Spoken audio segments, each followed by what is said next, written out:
and welcome to our Week 12 Sunday Thanksgiving special, part 2. So happy Thanksgiving to all of our American friends from your Canadian football friends. And yeah, friggin' rights. We're going to jump right into some Week 12 action here. This week I'm going kind of off the back of what I think a lot of people did last week with Herbert in the Chargers.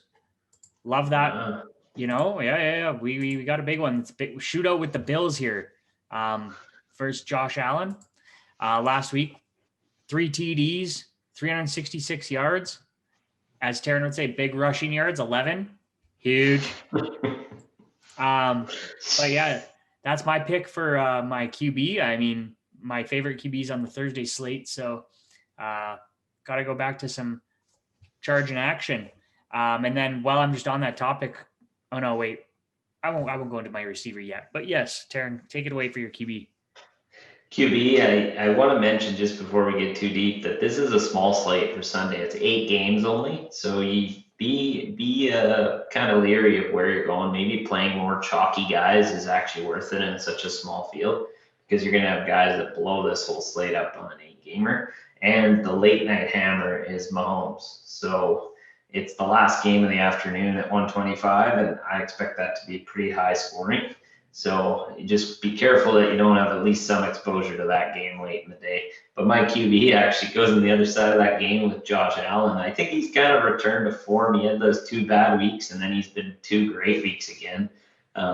He is the red zone threat on that team, kind of like Deshaun Watson.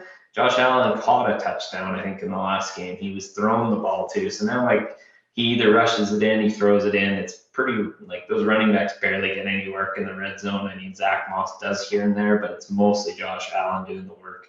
And he's attempting 30 to 40 passes. Lots of great stacking options in an LA defense that I don't really have that much fear of this year. They're not playing the same as they were in the past couple. So I think that's going to be a high-scoring game. So both QBs probably in play. If I bounce over to running back, I'm going to Justin's knowledge from last week. Chubb Hunt combo. We're gonna Chubb Hunt it here, but which one do you pick? I don't know. It's tough. Chubb had 20 attempts last week. Hunt had 18 attempts. They were both touching the ball a ton, but the crazy part was that Hunt got all 3 of the red zone carries and all of the passing work. So it's kind of annoying to hear Chubb's getting 117 yards, but isn't getting run in the red zone. So they have a great matchup versus Jacksonville.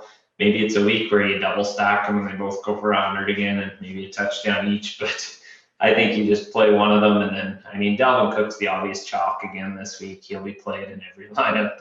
He was 49% last week. So I just wanted to mention that. He'll be high owned again, and I expect him to have another good game. So what about you, running back? I got a few I like here. You already kind of touched on the obvious, Dalvin Cook.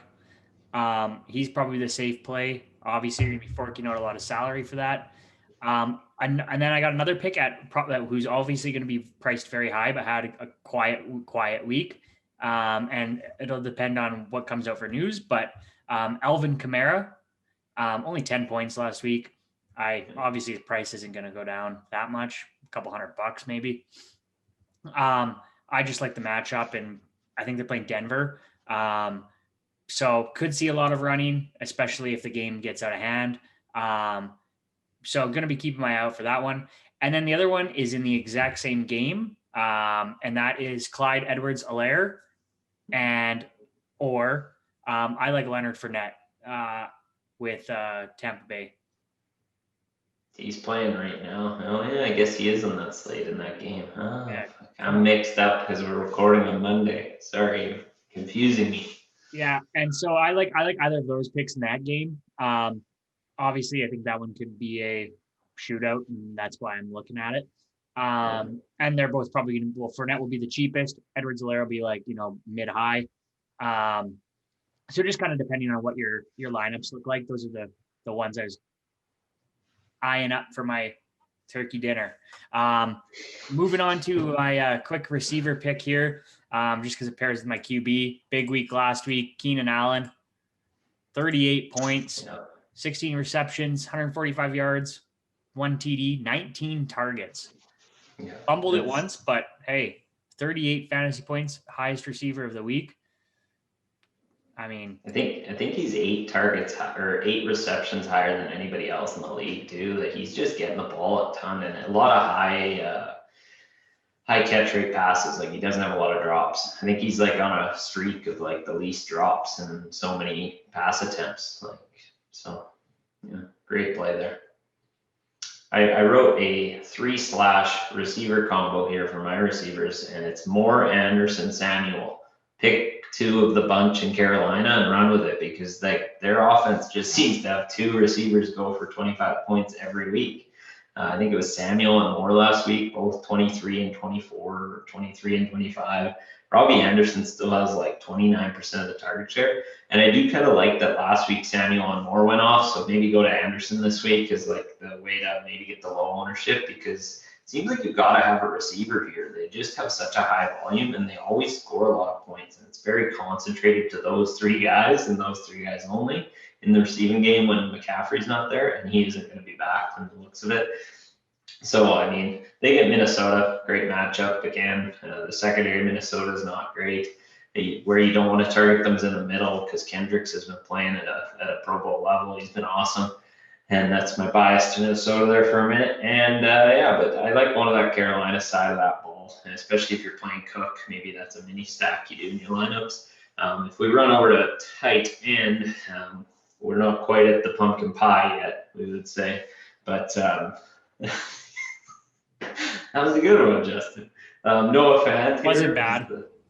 Noah Fant for Denver. I like him. He's just getting targets in that offense. They're always in a losing game, primarily. They did win last week, but he's likely to always get those targets and the work because the Obuma Combe is not playing. I forget his name. But he's seeing 5 targets or more per game, and I think Fant's a great option to slide in. He's only 4,200 too. That's a pretty cheap price tag for him. So, yeah, but you have no tight ends for Houston here. Where do you go? Well, no offense, but that was a bad joke. There we go. But I'm going to Darren Waller in Las Vegas. He was 7 for 7, 1 TD last week, 80 some yards. And I think around 20 maybe 21 fantasy points. I'm liking him. He's playing our boy Hayden Hurst and the Falcons. So a big goose egg last week. Yeah. But we didn't take him, so that was good. I did. Oh, oof. Yeah. That hurts. I did. Gotta pick your spots. But yeah, that's where I'm going on tight end for our I can't think of a joke, but yeah, what are you thinking on defense special teams this week there, Terrylicious? I actually was thinking the Bills. A funny part last week was the Chargers kind of killed the Jets, but they still got 8 points as a defense at like mid price. So the Bills at 2,700 seem like a good option because even when Herbert has big games, he does throw a pick or 2, it seems. So I just thought they were cheap for that price tag, and the Bills do get a decent pass rush. So hopefully they can maybe muster up that 8-10 point game for you. I mean, basically you needed the Browns last week in a rain game. So watch news on that. Maybe your rain game's the way to play this, but yeah. Also go Mahomes stacks. I think Mahomes double stacks this week might be big. So. Well, thank you guys for watching. Hopefully you've enjoyed these videos. The Sunday one is a little bit shorter just because we put a little bit more beef into the Thursday slate one, went individually game by game. And if you like it, maybe tune into our video for tomorrow night's Monday game if you're watching this on Sunday. If not, it's Monday. And see ya. See ya.